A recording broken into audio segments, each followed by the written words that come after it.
Serving as Table Topics Master is your opportunity to practice meeting facilitation and help others improve their impromptu speaking abilities. There are many different approaches to table topics, and as the Table Topics Master, you get to choose the format that fits, well, your mood, your style, the theme, whatever the case may be. Before outlining some options, let's cover 4 basic guidelines that you should always incorporate into your table topics session. First, always explain how Table Topics works. Outlining the process is a good reminder for members, especially if you're planning a more unique approach to the session. Explanations are also key if there are guests present. Knowing that responses should be 1 to 2 minutes and can address the question asked or a different topic if desired helps guests decide if they would like to participate. Speaking of guests, the second guideline is to always start with the members before asking guests if they would like to participate. Seeing the members in action goes a long way toward easing nerves and encouraging participation.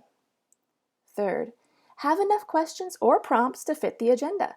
When a meeting has 2 to 3 speakers and evaluators, there may only be enough time for 3 to 5 table topics speakers. If there are no speakers, then the table topic session might be extended. A good rule of thumb is usually at least 10 questions. You can always pare down or repeat as needed. Lastly, remember that another major benefit of table topics is allowing members who don't have a speaking role in the meeting a chance to speak. Start with members without roles, move on to functionaries, speakers, and then evaluators if time permits.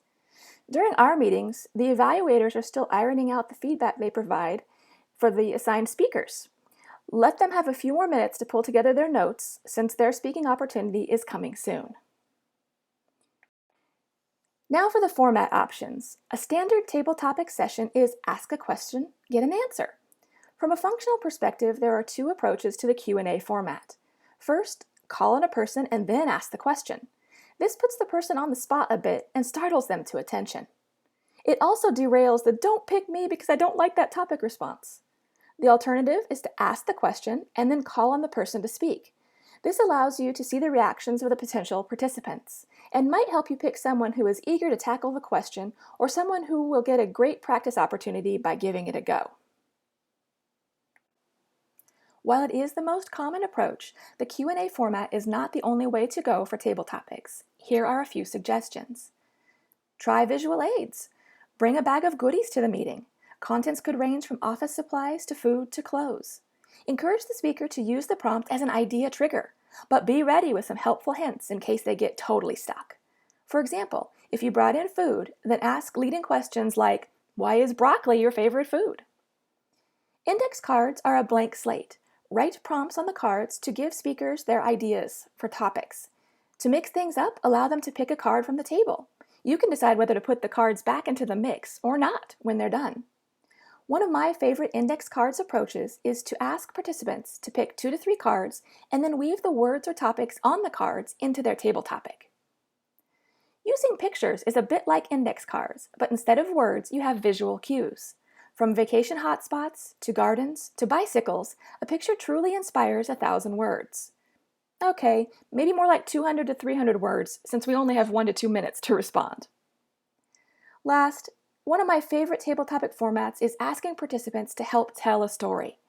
Provide an opening statement like, "She hiked for 3 miles without seeing anyone until suddenly, ... The first speaker then adds 1 minute of content explaining what she might have suddenly seen. Subsequent participants further elaborate by adding details or plot twists. It can be fun to record the session and then share the story to see what the group came up with.